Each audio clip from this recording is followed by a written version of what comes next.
चलाने वाले भैया हमारे राज साउंड सर्विस लालगंज, जिनके पांडाल में बैठे हम सभी लोग रहा है। बूढ़े बाबा आनंद बाबा हैं, वो भी मस्ती में झूम रहे हैं, आनंद ले रहे हैं। क्यों? कौन सा मेरा परम सौभाग्य था, कहां तो महाराज वो भी निर्वंशी रहे, कोई संतान नहीं जा रही, अर्थात स्वयं नारायण पहुंच गए। और जरा विचार करिए वो कितने सौभाग्यशाली रहे होंगे वहां के लोग, जिनकी गोद में प्रभु ने खेला। स्वयं बालक के रूप में आनंद उत्सव मनाया जा रहा है और उधर चिंतन का विषय बना हुआ है। कंस में विशेष चिंता हृदय में, मेरे मारने वाले का जन्म हो चुका है, इसी बात की महती चिंता है।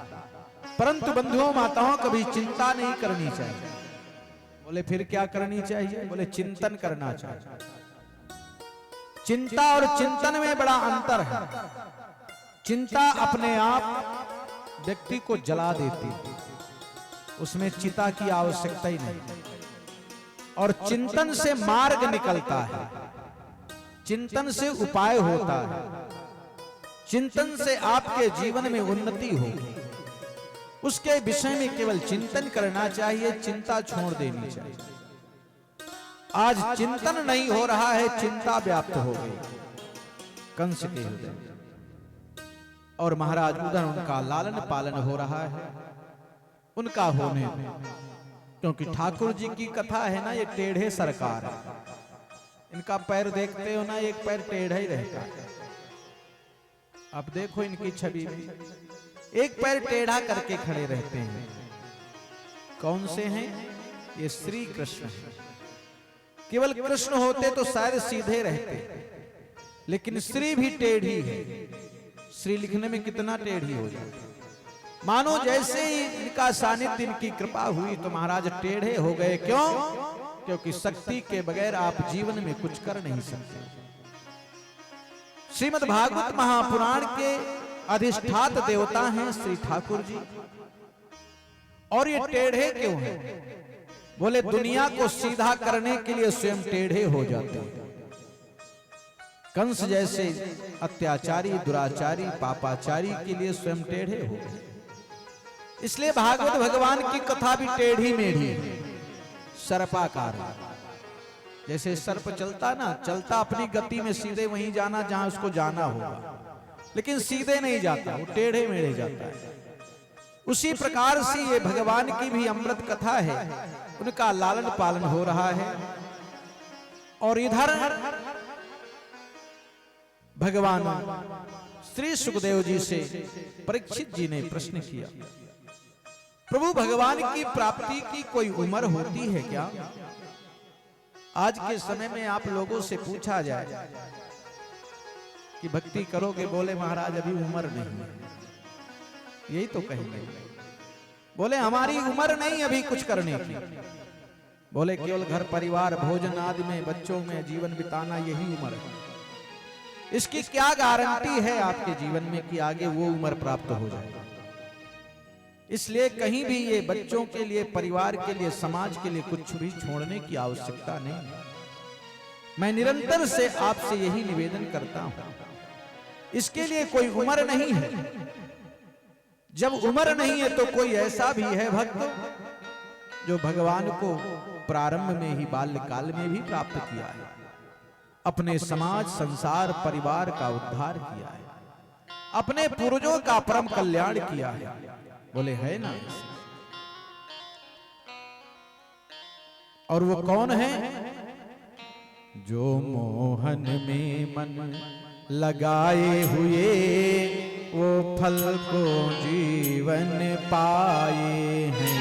वो मोहन में जो लगाए हैं वो फल मुक्ति का पाए हैं। जो मोहन में मन लगाए हैं वो फल मुक्ति का पाए हैं। जो सोते हैं गफलत में वो तो खोते हैं, वो पाते नहीं हैं। जो खोते हैं सुख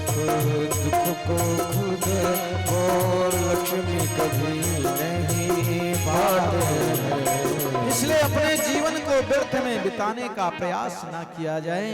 वैसे ही कथा आ रही है जिसको श्रवण करने मात्र से ही पूर्वजों का भी परम कल्याण होता है। कृपया ये गुरुदेव भगवान वो कथा का रसपान कराएं जो बाल्यकाल में ही भगवान की प्राप्ति किया। ऐसा कौन भक्त है इस धरा पे, इस संसार में? बोले ऐसे ही एक भक्त हैं, स्वयंभू मनु के पुत्र हैं महाराज उत्तानपाद जी। और उत्तानपाद जी की पत्नी ऐसी परम पवित्र है और यही एक चिंता का विषय बना हुआ है कि कोई भी मेरे संतान नहीं है। उनकी पत्नी सुनीति, सु माने अच्छी और नीति माने सिद्धांत। जो अच्छे सिद्धांत से जो कार्य करे उसी का नाम सुनीति है। अपनी सद्बुद्धि का सदैव प्रयोग करना चाहिए, दुर्बुद्धि को प्रयोग नहीं करना चाहिए। ऐसा मन में विचार करती रही। परम तपस्वी परम ज्ञानी ब्रह्मा जी के पुत्र स्वयंभू मनु और स्वयंभू मनु के पुत्र स्वयं उत्तानपाद जी महाराज।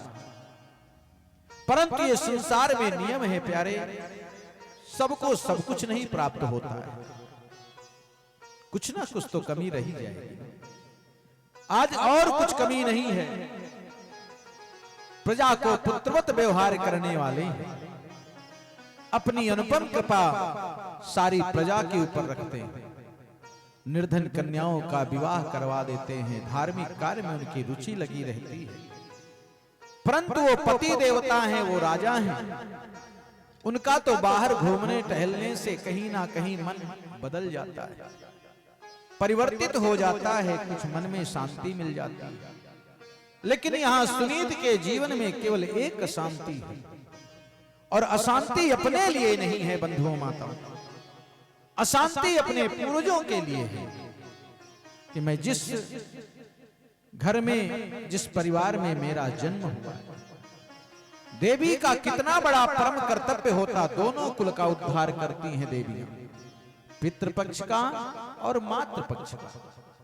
जब गया होती ना तो ननिहाल में भी होके आ जाता है, तर्पण होता है तो नाना जी के भी किया जाता है। उसी प्रकार से ये चिंतन का विषय बना है, मेरे पूर्वजों का कौन उद्धार करेगा। एक समय की बात है, सनई सनई समय व्यतीत होता रहा। एक प्रश्न किया महाराज, कभी मांगा नहीं था सुनीति ने, स्वामी मैं आपसे कुछ निवेदन करूं, क्या मेरे निवेदन को स्वीकार करो? देवी इस संसार में अगर कोई है तो सिर्फ तुम हो, और पति पत्नी में कोई भेद नहीं है। अगर तुम्हारे मन में कोई कामना है तो अपने कामना को जरूर हमसे कहने का प्रयास करो। तुम्हारा परम धर्म है, परम कर्तव्य है, परम अधिकार है। हमसे नहीं कहोगे तो किससे कहोगे? क्या चाहिए तुम्हें? बोले हमारे पास दुनिया की सारी सुख और संपत्ति तो है, परंतु मेरे इस राजगद्दी का कोई उत्तराधिकारी नहीं है। उत्तराधिकारी तो कोई भी संपत्ति का बंटवारा भी कर सकता है, परंतु मेरे पूर्वजों का उद्धार कौन करेगा? मेरे कुल का दीपक कौन जलाएगा? और मैं निर्वंशनी हूं।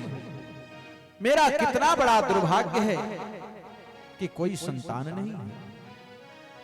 देवी इसमें ना तो तुम्हारा कोई दोष है, ना तो मेरा दोष है। ये तो भाग्यम फलति सर्वत्र न च विद्या बल पौरुषम। मैंने कई बार अनेकानेक उपाय तो कराया, परंतु एक संतान नहीं है, तो इसमें हमारा दोष क्या है? तुम्हारा कोई दोष नहीं है। देवी अपनी प्रजा को पुत्रवत ही व्यवहार करो, वही तुम्हारे पुत्र हैं। अर्थात जिनके कोई नहीं होता उनका भी उद्धार हो जाता है, और जिनके पूरे परिवार के लोग रहते उनको भटक करके ही रोना पड़ता है, अकेले ही मरना पड़ता है महाराज, कोई उनके साथ में जाते भी नहीं। इसलिए स्वार्थ भरी दुनिया है, ये माया मोह प्रपंचों में मत पड़ो। इस दुनिया में कोई किसी का है नहीं। अनेकानेक उपाय उनको बताया, समझाया, लेकिन वो देवी है ना, उसकी समझ में नहीं आ रहा है, क्योंकि पत्नी को समझाना बहुत कठिन है। दुनिया को समझा लोगे, लेकिन पत्नी और पड़ोसी परिवार को समझाना बड़ा कठिन। मैंने पूर्व में भी चर्चा किया था। समझा तो रहे लेकिन समझ में नहीं आ रहा, कोई उपाय तो करो। बोले मैंने सारे उपाय कर दिया, इस स्वार्थ भरी दुनिया में कोई है नहीं किसी का। ये स्वार्थ की दुनिया में कोई